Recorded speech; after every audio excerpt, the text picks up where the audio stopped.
안녕하십니까. 소상공인 원포인트 레슨 오늘 강의를 맡게 된 저는 홍미미입니다. 반갑습니다. 오늘 강의 주제는 초보 창업자들은 왜 프랜차이즈를 선택하는가입니다.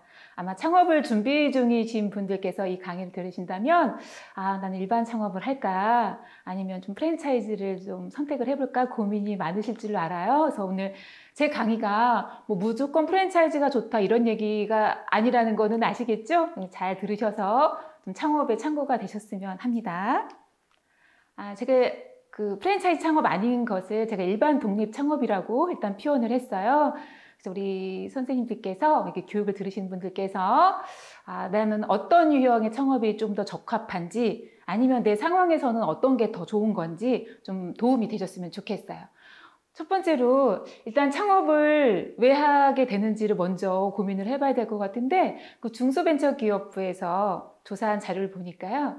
취업이 좀 어려워서 그냥 창업을 생각했다. 이런 분도 계시고 직장 생활을 하고 있지만 지금 수입이 별로 만족이 안 돼서 왠지 창업을 하면 수입이 더 많을 것 같다 이런 생각에도 창업을 하신 분도 계시고 또 가장 많은 그런 대답을 주셨던 분들이 나만의 이렇게 사업을 경영하고 싶어서 창업을 생각하게 됐다라고 하시는데요.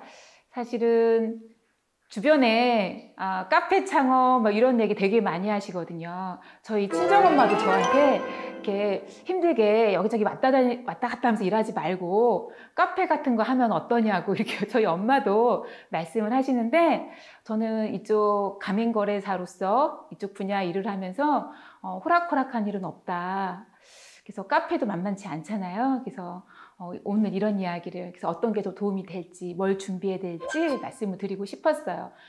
이 조사 자료에 의하면 저희가 창업할 때 보통 한 10개월 정도 이렇게 준비를 하고 창업을 한다고 조사가 되고 있고요.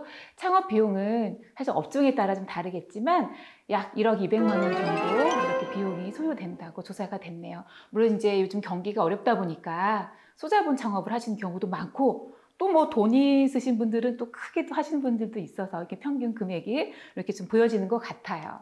그런데 운영하다 보면 이건 일반 독립 창업이든 프랜차이즈든 비슷한 이제 애로사항은 있을 것 같은데 이거는 이제 복수의 응답이기 때문에 퍼센트가 이렇게 좀 나왔다라는 부분은 참고해 주시고요. 가장 큰 이유로 상권이 조금 이제 쇠퇴돼서 매출의 어떤 어려움이 좀 커지고 있다라고 답변하신 분들이 제일 많았어요. 그래도 전 다행인 게 이런 교육을 들으신다는 것 자체가 창업을 준비 중이신 거잖아요. 저 솔직하게 저는 창업을 한 지 이제 12년 차인데 이런 거 아무것도 듣지도 보지도 못하고 저는 무대뽀로 이렇게 바닥에 내 팬키 쳐졌다?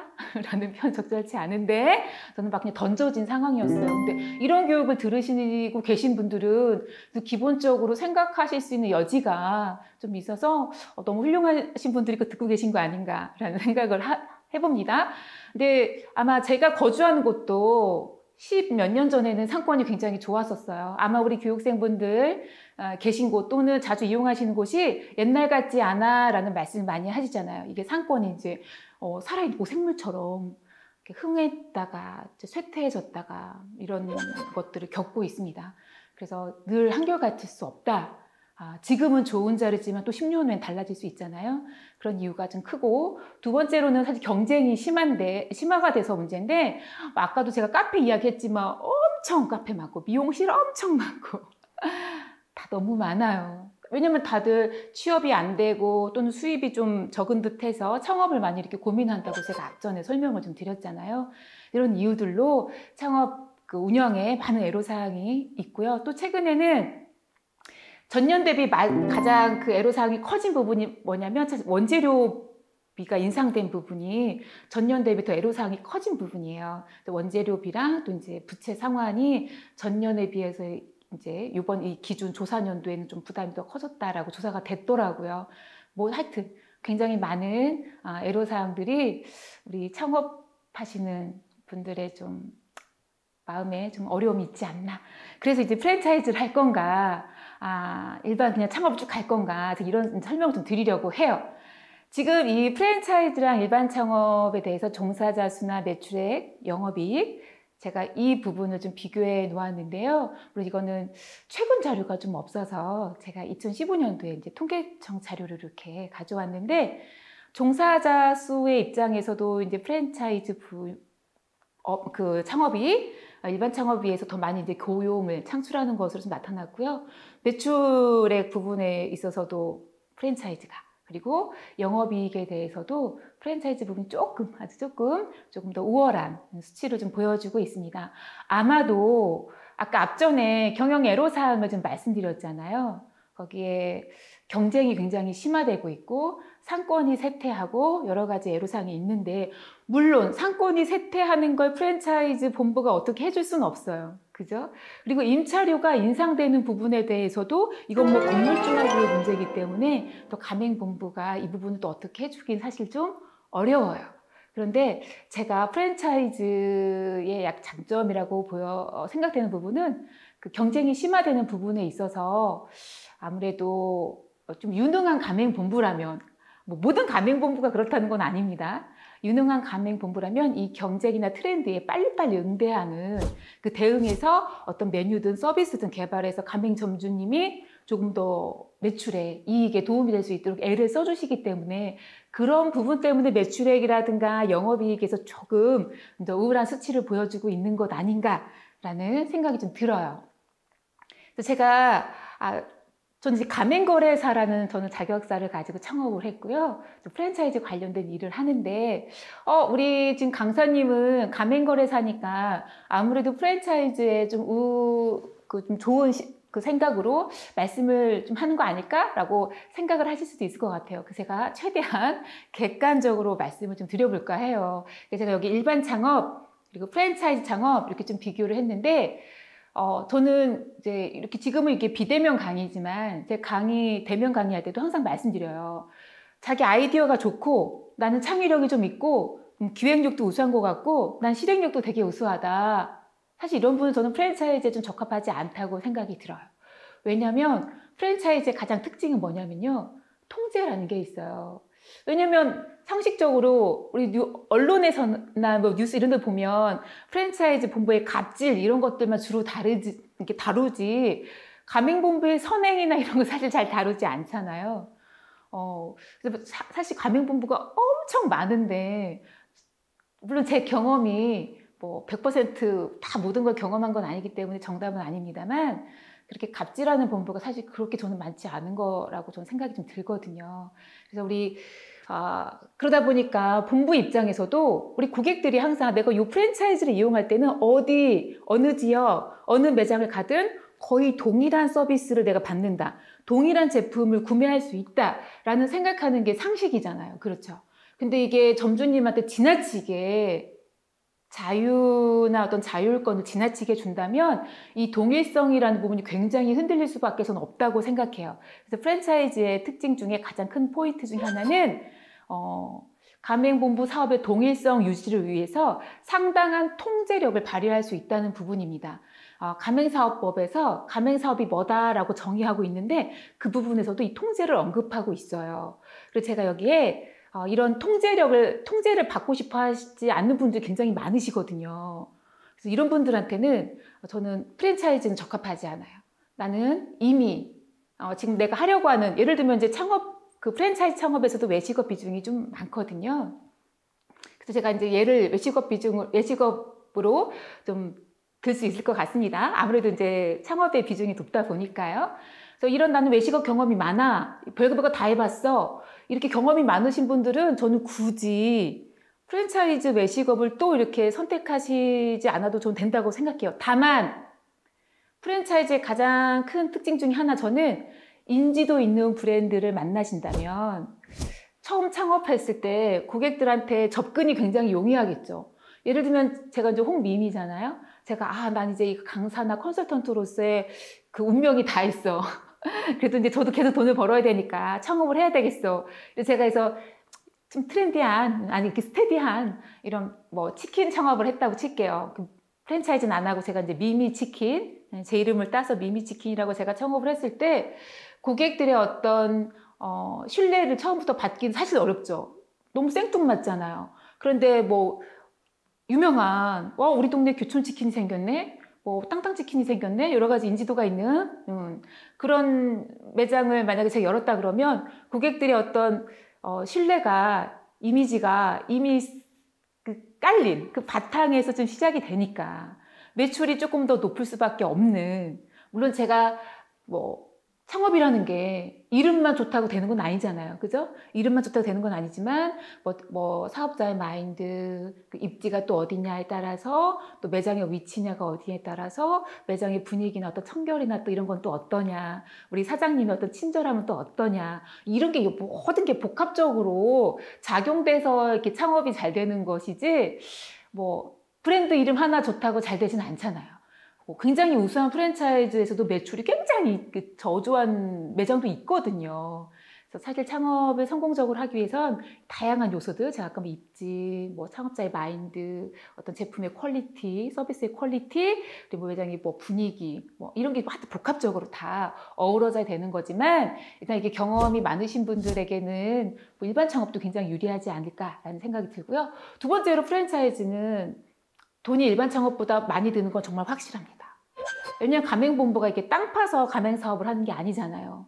프랜차이즈 본부 입장에서도 돈을 벌기 위해서 이렇게 가맹점을 내주는 거라서 거의 이익을 안 보고 내주는 거는 사실 있을 수 없는 일이죠. 아무리 선한 마음으로 사업을 한다고 해도 가맹사업을 해서 직원도 더 고용했고, 본사 입장에서도 뭔가 투자도 많이 하고 메뉴 개발도 해야 되고 디자인도 계속 업그레이드 해야 되고 계속 돈이 드는 일인데, 이거를 계속 본사가 점주로부터 아무런 수익 없이 이렇게 할 수 있는 건 아니라고 상식적으로 생각해도 그렇지 않습니까? 그래서 비용적으로는 아무래도 프랜차이즈 창업 일반적으로 높은 것이 현실입니다. 그리고 마진도 아무래도 본사에서 물건을 대부분 공급받는 경우도 있고, 어떤 본사는 본부가 공급하는 건 적고 점주님께서 구입을 좀 재량껏 하게 하는 경우도 많아요. 만약에 본사가 아무래도 물류 공급을 많이 하는 경우에는 본사가 물류에서도 그 이익을 붙이기 때문에, 본사의 이익을 붙이기 때문에 이런 마진율이 내가 혼자 일반 창업하는 것보다는 마진율이 프랜차이즈가 좀 낮은 경우도 있을 수 있겠죠. 대신 아무래도 매출이 조금 더 높은 부분이 있으니까 좀 상쇄되지 않을까, 저는 이런 생각이 좀 들고요. 뭐 상호, 뭐 점포 인테리어, 상품 구매, 이런 부분들은 뭐 내용 보시면 상식적으로 좀 아시는 부분일 것 같아요. 저는 나중에 제가 이 업으로서 계속 일을 할 수 없다, 물론 저 이 일을 계속 하고 싶지만 일을 계속 할 수 없다, 이런 때가 온다면 그래도 저는 이제 제 생계를 책임져야 되잖아요. 저도 프랜차이즈를 저는 사실 고민 중에 있어요. 물론 이제 나중에 제가 나이 들면 체력이나 이런 것들이 지금 같지 않을 거기 때문에 저는 노동 강도가 너무 세지 않은 것, 여러 가지를 고민을 하고 있어요. 서서히 조금 천천히 알아보고 있는 단계인데, 왜냐하면 저는 다른 경험이 사실 좀 별로 없어요. 그리고 가장 본사한테 기대는 부분, 저는 개인적으로 뭐냐면 저는 이렇게 그 고객들이 굉장히 이렇게 트렌드가 잘 변하잖아요. 이제 유행. 근데 제가 그거에 이렇게 시기적절하게 막 대응하는 능력이, 저는 좀 개인적으로 제가 봤을 때 제가 좀 떨어진다고 생각해요. 좀 부족하고, 또 저는 마케터가 아니어서 뭐 이렇게 간간히 제가 하는 일을 좀 알리는 일은 좀 하지만, 이게 상시적으로 꾸준하게 하거나 또 새로운 마케팅 기법이 좀 나올 때 그거에 또 이렇게 반응하는 속도가 제가 느린 것 같아요. 그걸 되게 재미있어하고 즐겨 하시는 우리 교육생분들도 많으실 텐데 저는 좀 그렇지 않더라고요. 그래서 저는 만약 한다면 프랜차이즈는 적합한 스타일, 왜냐면 경험도 없어, 어떤 창의력이나 기획력도 좀 없어, 마케팅도 막 굉장히 이거 즐겨하는 스타일도 아니야, 또 메뉴 개발이나 그때그때 고객들의 어떤 트렌드에 감각적으로 맞추는 어떤 역량도 좀 부족해. 저는 좀 그렇거든요. 근데 저의 장점은 뭔가 이렇게 딱 틀이 주어지면 그대로 또 하는 건 잘해요.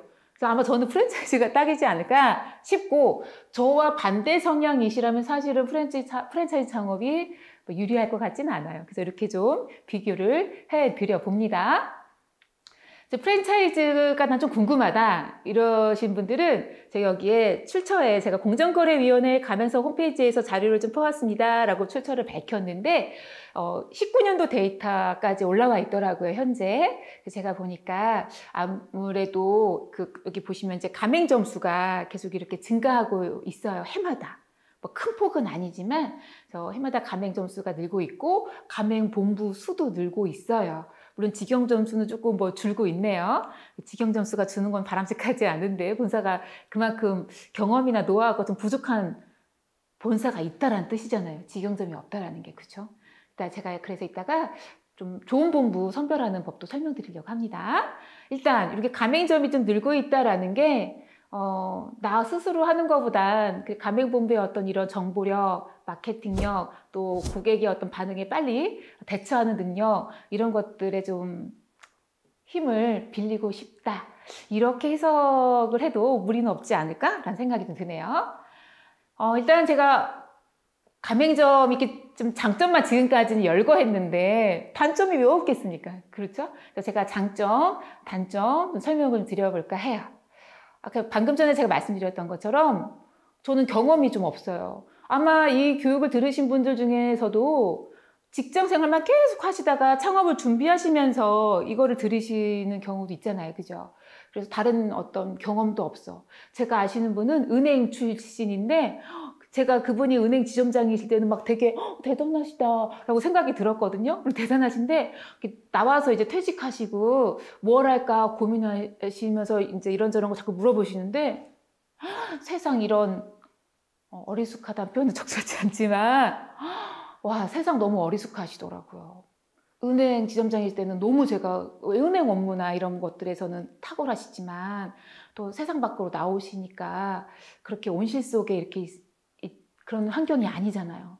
그래서 너무 막 건물주에 대한 생각, 뭐 이제 거래처, 고객들 이런 생각이 다 너무 순수하게 이를 데 없는 이런 지식이나 노하우나 이런 경영의 어떤 지도들을 좀 받아서 실패 확률이 좀 낮출 수 있다는 거죠. 제가 앞전에 뭐 영업이익이나 매출액이 좀 프랜차이즈가 좀 높은 편입니다라고 말씀드렸는데 제가 다른 시간상 더 많은 데이터를 이제 여기 장표에 넣진 않았는데 사업 운영 기간도 일반 창업보다 프랜차이즈 창업이 조금 더 길게 운영 기간 좀 긴 걸로 나오거든요. 아무래도 본부들이 이런 지원을 해주니까 조금 더 매장을 끌고 나갈 수 있는 힘을 얻는 게 아닐까라는 생각이 들어요. 그리고 물론 이제 인지도가 낮은 본부도 엄청 많죠. 제가 좀 전에 장표에서 가맹본부 이렇게 수치를 보신 분도 계실 텐데 가맹본부가 지금 수천 개예요. 우리가 손으로 꼽을 수 있는 거 기억나는 건 사실 많아요. 수백 개일 것 같은데 지금 수천 개의 가맹본부가 공정거래위원회 그 사이트에 등록이 되어 있단 말입니다. 듣도 보도 못한 사실 이런 듣도 보도 못한 가맹본부는 이미지의 어떤 인지도 부분에서 일반 독립창업자랑 다를 바는 없겠죠. 난 듣도 보도 못했는데? 그죠? 대신 인지도 있는 이런 프랜차이즈를 선택하신다면 굉장히 빠른 시간 내에 고객들한테 내 상호, 내 브랜드를 이렇게 각인시킬 수 있는 효과가 있죠. 그리고 뭐 종업원 관리나 뭐 메뉴도 그때그때 계절별로 이렇게 출시하는 본부들도 만날 수도 있고 서비스 같은 것도 시기적절하게 좋게 추가해서 지도해 주시는 본부들도 만난다면 매출 등대에 도움이 많이 될 것 같고요. 그리고 웬만한 가맹 본부에서는 광고나 홍보 이런 판촉 캠페인 같은 거를 본사 차원에서 많이들 이렇게 지원을 해주세요. 물론 뭐 이렇게 뭐 방송이나 광고 이렇게 큰 거 있잖아요. 그런 거 예를 들면 드라마에 이렇게 PPL 들어가는 거 이렇게 좀 대형 광고 같은 경우는 점주님들과 십시일반 돈을 모아서 하시는 경우도 있어요. 물론 제가 오늘 가맹사업법 분쟁 이야기는 하는 건 아니지만 여하튼 많은 본부들이 광고나 홍보 같은 거를 본사의 어떤 그 자금으로 지원을 해주신 경우가 많기 때문에 내가 이런 광고 홍보 이런 거 조금 미진하더라도 본부의 이런 활동을 제가 수혜를 좀 누릴 수 있는 장점도 있죠. 반면에 프랜차이즈의 좀 단점이라고 생각하는 부분은 제가 좀 정리해 봤는데 물론 시장 변화에 대처 능력이 굉장히 빠른 본부가 있어요.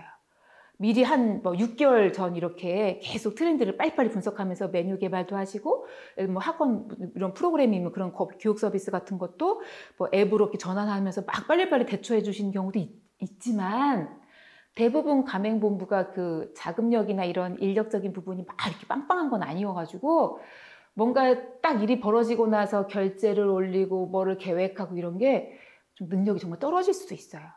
큰 회사가 아니고서는 차라리 나 혼자라면 내 회사라면 내가 내 매장 운영한다면 이건 빼야겠네. 이거 좀 받아들여야겠네. 이걸 내 마음대로 할 수 있잖아요. 내 거니까. 근데 프랜차이즈는 내 마음대로 메뉴를 추가하거나 뭐를 추가하거나 요즘엔 이런 형태니까 나도 배달을 하겠어. 이게 상식적으로 맞는데 본부의 컨트롤, 아까 제가 통제를 말했잖아요. 본부의 승인 없이 내가 마음대로 이게 트렌드라고 넣었다 뺐다 할 수 있는 게 아니거든요. 이렇게 좀 대처 능력이 떨어질 수 있는 부분이 있어요. 본부가 이렇게 좀 규모가 있다 보니까 절차라는 게 있다 보니, 그리고 아까 서두에 말씀드린 것처럼 일반적으로는 다 투자 비용이 프랜차이즈가 좀 더 높아요. 본사가 개설해서도 좀 수익을 남기고 여기저기서 수익을 남기셔야 되는 구조다 보니 초기 투자 비용이 좀 높을 수밖에 없다. 그리고 아까 말씀드린 대로 좀 통제가 있어서 이런 것까지 다 본부가 하란 대로 해야 되나? 이런 여지가 있을 수는 있지만 사업의 동일성을 위해서 프랜차이즈 본부에서는 좀 이건 필수 불가결한 포인트 부분입니다. 그리고 마지막인데요. 아마 뉴스에서 많이 봤잖아요. 뭐 가맹 본부 대표님이 그 기사를 막 폭행하거나 성추행하거나 이런 일이 딱 벌어져가지고 잘못은 대표님이 했는데 막 고객들이, 우리 정의에 불타는 고객들께서 막 불매운동 벌이시고 막 이래서 모든 가맹점에 엄청난 타격을 입힌, 또는 한 가맹점에서 잘못했어. 막 쥐꼬리가 나왔다라든가 뭐가 나왔다라든가. 그래서 올해도 사실 어김없이 그런 일이 있었죠. 뭐 배달시켰는데 그래서 뭐가 나와가지고, 그럴 때 그 브랜드뿐만 아니라 그 업종 전반에 걸쳐서 매출이 확 떨어지는 이런 리스크가 좀 따라온다라는 위험성은 좀 있는 것 같습니다. 이렇게 해서 장점, 단점 좀 설명을 좀 드려봤습니다.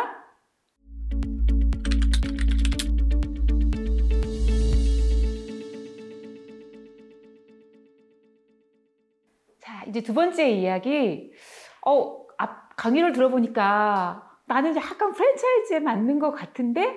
라는 생각이 드신 분도 계시죠? 아니야, 나 역량도 있고 자금적인 부분도 그렇고 나는 내 어떤 정신력 멘탈을 봤을 때 난 일반 창업이다. 이렇게 또 어느 정도 가닥을 잡으신 분이 계실 줄로 압니다. 일단 프랜차이즈가 나한테 좀 맞겠어 라고 하신 분들께 또 한번 당부드리고 싶은 이야기예요. 가맹본부라고 다 좋을까요? 그래서 오늘 어떤 본부를 좀 조심하셔야 되는지 제가 주의사항 몇 개 짚어드리도록 하겠습니다. 첫 번째는 제가 미투 브랜드는 피할 것이라고 좀 적었어요. 우리 교육생분들 지금 딱 이 이미지가 누군지 아시겠죠? 네, 소녀시대. 어떤 게 원조일까요? 오늘 딱 첫 보면 아실 거예요. 여기 중국말로 써 있잖아요. 그죠? 이쪽 한쪽은 중국의 소녀시대라고 해요. 얼뜻 보면 뭐 누가 진짜 원조인지 모를. 근데 이게 프랜차이즈에서도 굉장히 많다는 거예요. 저희 꼭 프랜차이즈가 아니더라도 뭐 공부가 됐든 뭐가 됐든 그거 있잖아요. 내가 요걸 알아내기까지는 엄청 힘들었는데 사실 알고 보면 별거 아닌 거 많죠. 사실 많아요. 근데 그걸 알기까지는 굉장한 많은 어떤 시간과 비용과 이런 거를 투자해야 되는 게 프랜차이즈 사업에서는 일반적이에요. 제가 그 누군가 이렇게 카피 뜨는 미투 브랜드의 가맹본부가 왜 위험하냐면 그 브랜드가 우리 영원한 건 없잖아요. 너무 멋있어. 소녀시대. 영원했으면 좋겠지만 영원했으면 좋겠어요. 개인적으로. 사실 영원한 게 어디 있어. 세월이 흘러가면. 프랜차이즈도 마찬가지예요. 아무리 잘 만든 브랜드도 사실 영원한 건 없고, 영원하다기보다는 그냥 꾸준하게 사랑을 받으면서 성장이 좀 멈춘 상태에서 성숙기로 이렇게 그냥 가는 이런 부분은 있지만 대부분 이 쇠퇴의 길을 걷는 게 일반적인 흐름인 거예요. 우리 그죠? 뭐 늙고 병들고 이런 것들이 태어나서 이런 게 순리인 것처럼. 그런데 이렇게 카피를 뜨는 본사들은 그 다음에 준비할 어떤 경쟁력이 저는 굉장히 부족하다고 확신합니다. 누굴 걸 카피 떴는데 노하우가 어디 있겠어요? 또 다른 브랜드 또 카피 뜨겠지. 그래서 예를 들면 제가 여기 브랜드를 이렇게 말씀드려도 모르겠네요. 그래요. 브랜드 말해요. 뭐 기사에 다 놨던 건데 뭐. 그래서 그 우리 2차도라고 1차도라고 이렇게 좀 소송이 이제 붙어서, 그래서 아마 항소중이신 걸로 제가 기사에서는 봤었는데, 2차도라고 1차도라고 어떤 차돌구이 전문점이에요. 우리 교육 들으신 분들은 2차돌, 1차돌 이렇게 좀 들으시면 누가 원조일 것 같아요? 1차돌? 1인지 숫자 앞이니까. 사실 2차돌이 이렇게 먼저 이 브랜드를 런칭하고 운영 중이었는데 1차돌이 그 후속으로 이렇게 똑같이 보시면 깜짝 놀랄 건데 매장의 이미지, 외관, 메뉴 다 똑같아서 사실 누가 원조인지 딱 보시면 모를. 그래서 이게 이제 소송전으로까지 확대됐거든요. 근데 비단 이 브랜드뿐만 아니라 굉장히 많은 브랜드들이 이렇게 카피를 뜨는 경우가 많아요. 그래서 여기서 조심하실 것. 이 본사는 분명 그 다음 후속 우리 가맹점주가 뭔가 환경적으로 어려움이 있을 때 이거를 대비해 줄 수 있는 역량이 현저히 떨어진다라고 저는 확신합니다. 그래서 이런 미투 브랜드인지 아닌지 조금 상세히 살펴보셨으면 좋겠어요. 근데 우리 저는 프랜차이즈 쪽 일을 지금 10년 넘게 했는데 제가 이쪽 일을 하면서 느낀 게 뭐가 있냐면요. 가맹본부랑 가맹점주님이 이렇게 만나는 일이 꼭 우리 남녀가 만나서 결혼하는 거랑 엄청 비슷한 것 같아요. 왜냐면 저희도 뭔가 이렇게 딱 꽂히면 그 사람밖에 안 보이는 거 있잖아요. 물론 이제 두루두루 경험이 많으신 분들 두루두루 사람이 보이겠지만 우리 대부분도 이 사람한테 꽂히면 이 사람의 좋은 점만 보이고 다른 건 잘 안 보인단 말이에요. 근데 프랜차이즈도 마찬가지인 것 같아요. 점주님들 대부분 저한테 분쟁을 의뢰하실 때 이 본부가 저는 별로 안 좋은데 어떻게 선택하셨어요? 그러면 우연한 뭐 사업 설명회 기회에 만났는데 너무 열정적이고 막 매장도 너무 예쁘게 잘 만들고 막 이래서 너무 마음이 혹 갔다는 거예요. 근데 다른 거 왜 안 알아보셨냐고 했더니 그게 자기는 제일 좋아 보여서 다른 건 알아볼 여지가 없었다는 거예요. 근데 우리가 언제 다른 데가 더 좋아 막 이런 걸 언제 알아요? 그 남편 또는 부인한테 약간 질릴 때. 그죠? 근데 본부도 마찬가지예요. 이게 프랜차이즈도 이 본부한테 질리면 다른 본부 더 좋았네. 다른 본사 지원이 훨씬 많네. 이걸 나중에 알아요. 이미 오픈한 다음에, 물이 엎질러진 다음에. 그래서 이 교육 들으신 분들은 물이 엎질러지기 전에 본사랑 계약서를 쓰기 전에 이게 원조였을까? 아니면 본사의 규모는 좀 어땠나? 가맹점들은 반응은 어떤가? 알아볼 수 있는 거 사전에 충분히 알아보셔야 된다. 첫 번째, 그래서 누가 원조인지 어떻게 알아요? 이렇게 말씀하시면 전 답이 없어요. 인터넷 찾아보시고 보시면 누가 원조인지 다 알 수 있어요. 이거랑 비슷한 브랜드가 있나? 이렇게 한번 찾아도 보시고. 그래서 미투 브랜드는 피하시라 말씀드리고요. 그리고 저희는 항상 초저가입니다라는 거를 가격 파괴를 일삼는 가맹본부가 있어요. 물론 이벤트로 한시적으로 이렇게 가격을 낮게 해주면 되게 땡큐하죠. 고객 입장에서도 엄청 땡큐해. 근데 이게 항상 초저가다, 항상 저가다. 그럼 고객들이 엄청 좋아할 것 같죠? 좋아해요. 고객들은 좋아하는데 누가 괴로워요? 점주님이 괴로워요. 지금 교육 들으신 분들은 지금 가맹 점주가 되실 생각이 좀 있을 분들이 좀 듣는다고 제가 전제하고 드리는 말씀이잖아요. 항상 초저가는 고객들은 땡큐하지만 점주님이 굉장히 괴로운 게 상식적으로 초저가를 일시가 아닌 상시적으로 줄 수 있다는 건 크게 두 가지겠죠. 이 두 가지, 초저가로 줄 수 있다는 영역. 첫 번째, 굉장히 좀 낮은 퀄리티를 쓰고 있다라든가. 그죠? 낮은 어떤 제품으로 뭔가를 만들면 좀 초저가를 줄 수도 있겠죠. 두 번째는 마진이 거의 없다라는 뜻이기도 하죠. 좋은 걸로 쓰는데 초저가로 줄 수 있다는 건 점주님 마진이 거의 없다라고 보시면 됩니다. 제가 예전에 분쟁했을 때요, 뭐 피자 브랜드였는데 굉장히 저가 피자 브랜드였어요. 저도 물론 저가 피자 좋아하는데, 근데 점주님께서 나이가 좀 많으셨거든요. 그런데 저 그때 컨설팅을 갔는데 많이 팔리는 것 같은데 나는 계속 빚이 는다는 거예요. 나이가 좀 많으셨어요. 부부가 운영하시는데 많이 팔리는 것 같은데 나는 왜 계속 빚이 느는지 모르겠어요 라고 하시는데, 상식적으로는 그냥 막 돈이 들어오면 그날 막 쓰시잖아요. 관리 잘 안 되시고.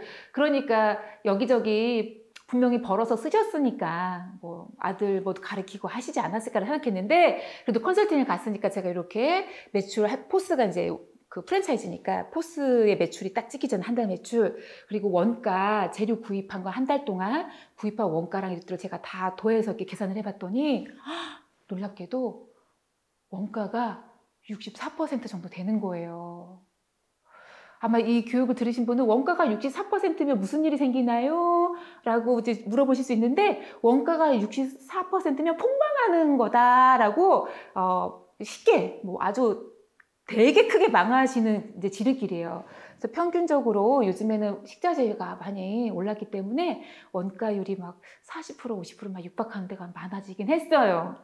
그래도 60 몇 % 정도 된다 이러시면 계속 안 하시는 게 좋아요. 제가 그래서 컨설팅 가서 제가 10년 넘게 컨설팅을 물론 이제 부족하지만 컨설팅을 하면서 누구한테 쉽게 이거 하라 마라 얘기할 수 없잖아요. 그죠? 계속 어떻게 운영이 될지 모르는데 제가 근데 그 노부부께는 폐업을 좀 권고드렸어요. 폐업을 권고드렸는데 마음 너무 아프더라고요.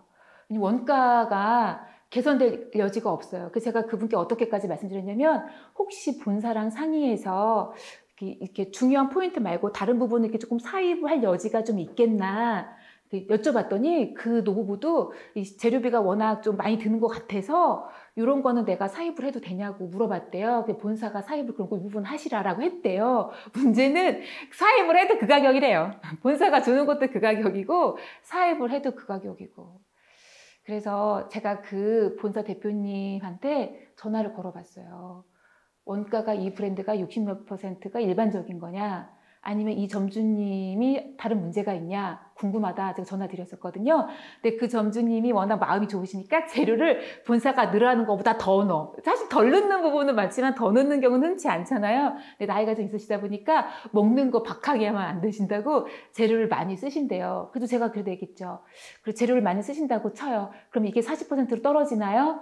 라고 했더니 대표님 말씀을 못 하세요. 원가는 아시죠? 그냥 아신대요. 솔직하게 말씀해달라. 했더니 50 몇 % 된대요.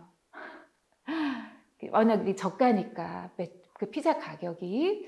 그래서 그 브랜드의 가맹점수의 폐업이 굉장히 많았습니다. 처음에는 피자 가격이 저가라서 고객들이 엄청 좋아할 거야. 고객들한테 뭔가 홍보하기 좋겠어. 요 생각만 하시는데 많이 팔고 적자면 뭐하러 이거 운영합니까? 그래서 이게 항상 초저가, 이 가격 파괴를 늘상 한다. 그러면 점주님이 남는 게 없거나 내지는 아주 퀄리티 나쁜 걸로 제공을 할 수밖에 없는 상황이라는 걸 저는 확언하고 싶네요. 참고가 되셨으면 좋겠고. 이번에는 좀 PR 가맹본부 유형으로 객관적으로 근거 없이 굉장히 많이 번다라는 말만 좀 주로 하시는 가맹본부가 있어요. 이렇게 하면 망하는 점주님이 어디 있겠어요. 이렇게 고수익하면 다 직영하지 가맹은 왜 내나 막 이런 생각 솔직히 들거든요. 그런데 물론 객관적인 자료를 제시해주는 가맹본부도 있죠. 그래서 여기 이 교육을 들으신 분들은 나 진짜 거기 맨날 사람들이 줄 서 있던데 뭐 거기는 막 가맹점도 엄청 많이 느는 것 같던데 라고 고민되신다면 그 본부를 찾아가셔서 어느 정도 벌까요?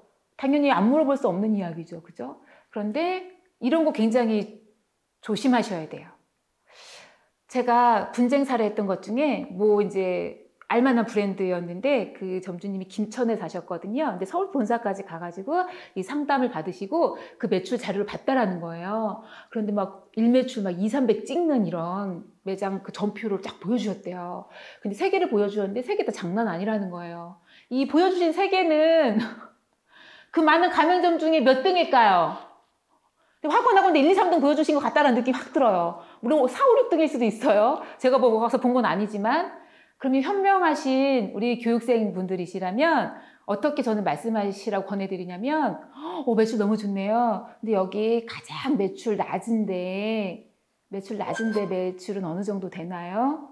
라는 걸 물어보시는 게 현명하죠.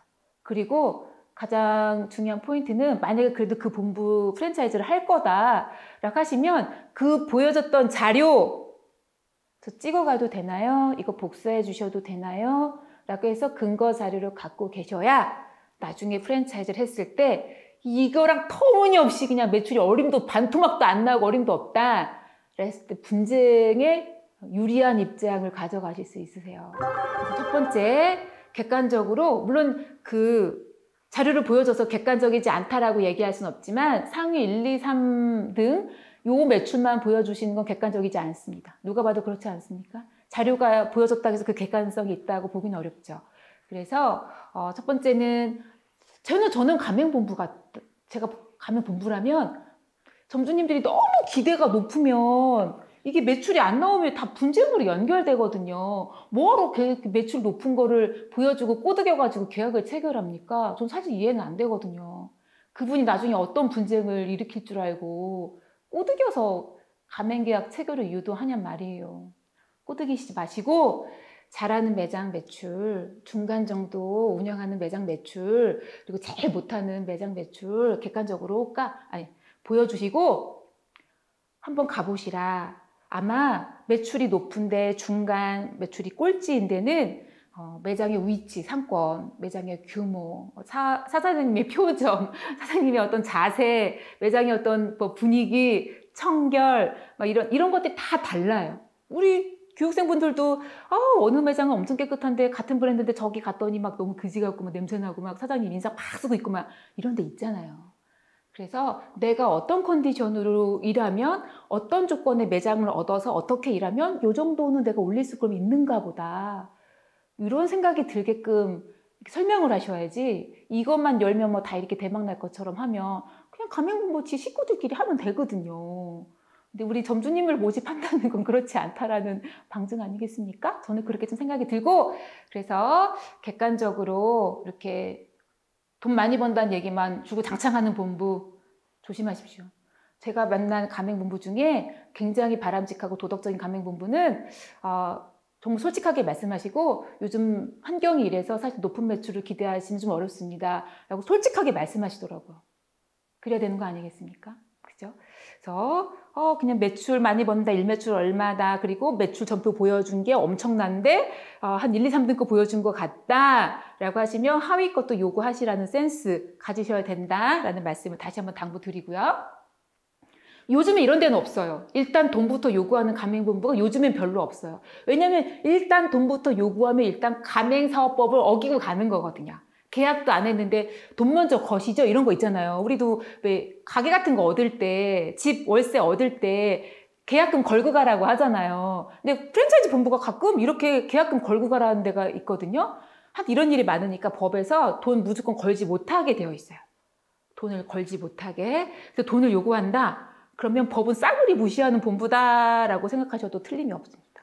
그래서 대부분 막 이렇게 얘기하시거든요. 먼저 돈 좀 이렇게 거의 계약금 걸고 가셔야 저희가 요즘 여기 좋은 지역 우리 선생님한테 우리 사장님한테 이렇게 이제 미리 권리를 드릴 수 있으니까 돈을 좀 걸고 가세요.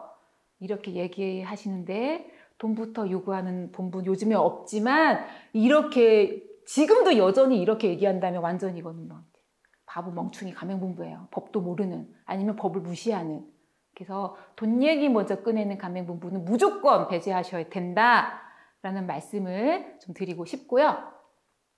제가 이렇게 새끼돼지 이미지를 넣어놨는데 이 가맹본부 브랜드 도대체 몇 개야? 우리 일반적으로 가맹본부가 브랜드를 몇 개 정도 운영할 것 같아요? 제가 많게는 20몇 개 운영하는 가맹본부도 봤어요. 그리고 10몇 개인데도 많고. 근데 그게 알만한. 그래서 제가 여기 포인트를 말씀드리고 싶은 부분이 그럼 브랜드가 많으면 더 나쁜데요? 아니죠. 아니죠. 브랜드가 많아도 각 브랜드별로 관리할 수 있는 어떤 직원들이 있고 자금도 있고 본사의 경험치도 오래돼서 물론 가맹본부의 경험이 많다면 다른 브랜드를 런칭하더라도 어떤 시스템, 사실 프랜차이즈는 시스템 복제 사업이거든요. 그러니까 노하우가 많으신 본부들이 브랜드를 트렌드에 맞게 이렇게 좀 런칭하는 경우는 있어요. 제가 그런 경우까지 문제가 된다라고 드리는 말씀은 아닙니다.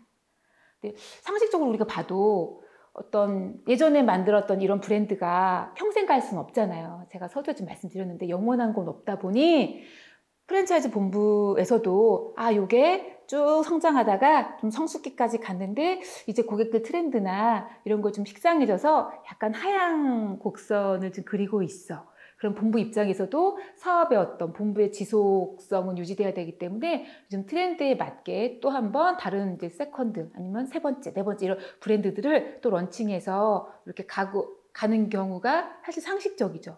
그래야 본부도 계속 가는 거니까. 근데 여기서 포인트는 제가 정보공개서 이따 말씀드릴 건데 보면 가맹본부 직원 2명이에요. 본부가 업력이 2년이에요. 근데 가맹본부 브랜드가 6개.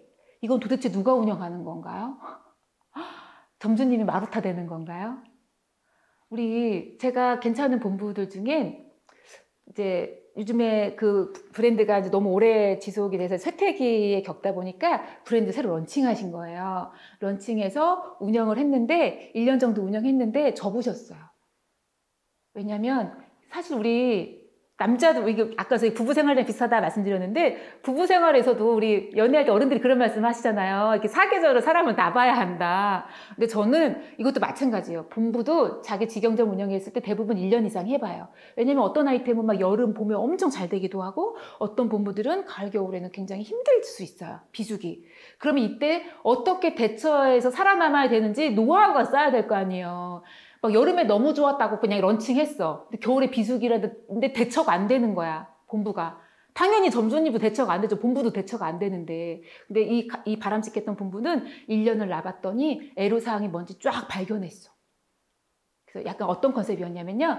그 DJ가 옛날 추억의 어떤 이런 우리 뭐라 하죠? 옛날의 감성으로 그 레트로 감성으로 만든 어떤 펍 같은 거였는데 DJ가 있는 거예요. DJ가 옛날에 뭐 오빠 부탁해 뭐 이런 거 있잖아요. 뭐 사연 노래 틀어주고 막 이런 거 컨셉으로 했는데 그게 너무 대박 난 거예요. 그 매장이. 근데 접었어. 왜 접었냐면 이 DJ가 나갔어. 그래서 다른 DJ를 구했는데 다른 DJ가 역량이 안 돼. 그렇지 않겠어요? 우리 점주님이 만약에 DJ가 역량 있는 사람 구해서 처음 스타트했는데 그 DJ가 나갔어. 근데 DJ가 안 구해지거나 DJ가 어벙벙하거나 그럼 얼마나 이 매장 컨셉이 와라락 무너지는 거예요. 그래서 이 사업은 안 된다. 안 되죠. 프랜차이즈로 안 된다고 저도 생각이 들어요. 그래서 이렇게 경험이 없는데 계속 브랜드만 런칭하고 브랜드만 많다 이러시면 엄청 조심하셔야 돼요. 네, 또 여기서 홍미미 강사님이 막 브랜드 많은 것도 나쁘댔어요. 이건 아니잖아요. 그 업력도 많고 경험도 많고 직원 수도 이 브랜드마다 직원들이 딱딱 배정이 되어 있어서 우리 점주님들을 충분히 케어할 수 있는 그런 능력이 되는 가맹본부면 괜찮죠. 그렇지 않고 이게 없는데 그냥 좀 가맹점 모집 안 된다고 또 이쁘게 막 이렇게 뭐 만들고 이쁘면 다 돼요? 이뻐도 되는 게 아니잖아요. 그죠? 또 좀 안 된다고 막 실제로 제가 일할 그 가맹거래사로 일하고 있는데 브랜드를 한 번에 4개 만들어 온 가맹본부 봤어요. 한 번에 4개. 안 해봤어. 그래서 제가 이거 다 해보셨어요? 안 해봐도 되잖아요. 물론 안 해봐도 되는데 그런 좀 리스크 같은 거를 아셔야 가맹점들 지도하실 수 있지 않나요? 다 거기서 막 이러시는 거예요. 그런 데는 X예요. 자, 제껴야 된다라는 말씀을 드리고 저기서 제가 좀 전에도 직영점 운영 안 해보고 가맹점 막 모집하는 데는 나쁘다라고 말씀드렸잖아요. 자기도 안 해보고 점주님 보고 해보라고 하면 어떻게 되는 거예요. 겨울에 어떻게 되는지 알지도 못하면서. 근데 너무 다행인 건 법에서 앞으로 2021년 11월 달부터는요. 직영점이 1년 이상 경험이 없다. 그러면 가맹점 모집하지 못하도록 법에서 막아놨어요. 너무 다행이죠. 사실 이거는 제가 처음 가맹거래사 되고 얼마 안 돼서부터 계속 주장했던 거예요. 물론 저뿐만 아니라 대부분. 왜냐면 본사가 경험도 없는데 자꾸 막 퇴직하시고 막 돈 벌어야 돼서 몸다른 사장님들 막 이런 분 꼬셔다가 막 해버리니까 사회에 더 문제가 커지잖아요. 그래서 다행히 그게 계속 이렇게 이제 시간 지나면서 현실화됐고요. 그래서 2011년부터, 그러니까 2021년 11월 달부터는 직영점 1년 이상 운영했다라는 걸 증빙을 해야 가맹점 모집할 수 있게끔 공정위에서 이제 법을 이렇게 바꾸셨기 때문에 앞으로는 이런 문제는 조금 덜하겠지만 현재 만약에 지금 바로 프랜차이즈를 하려고 하셨다라는 분들이시라면 직영점이 없네, 내주는 하긴 하고 있는데 한 4개월밖에 6개월밖에 안 됐네 이러면 좀 신중하시라는 거예요. 아까 말씀드린 것처럼 모든 계절을 겪어보고 이래야 좀 점주님들이 어려움에 처했을 때, 비수기 때 아니면 이런 문제가 터졌을 때 어떻게 대응해 줄 수 있는지 어떤 역량이 이제 생겼다고 보여지기 때문에 참고가 됐으면 좋겠고요. 자, 이제 마지막이에요. 제가 지금까지 조심하셔야 되는 가맹본부 유형을 좀 말씀드렸어요. 모든 다 가맹본부가 이렇진 않죠. 근데 제가 그러면 아까 우리 강사님이 내가 하려고 하는, 예를 들면 제가 뭐 짬뽕 전문점을 하고 싶어요. 근데 짬뽕 전문점을 하는데 다른 짬뽕 전문점은 또 어떻게 운영하는지, 개설 비용은 또 얼마나 드는지, 거기는 가맹점이 몇 개나 있는지, 그 가맹점은 작년에 얼마 벌었는지 이런 거 되게 궁금하잖아요. 그거 다 가보려면 엄청 힘들고, 그쵸? 그래서 그런 문서가 있어요. 그런 내용이 담긴 문서가 있는데 그걸 정보 공개서라고 해요. 오늘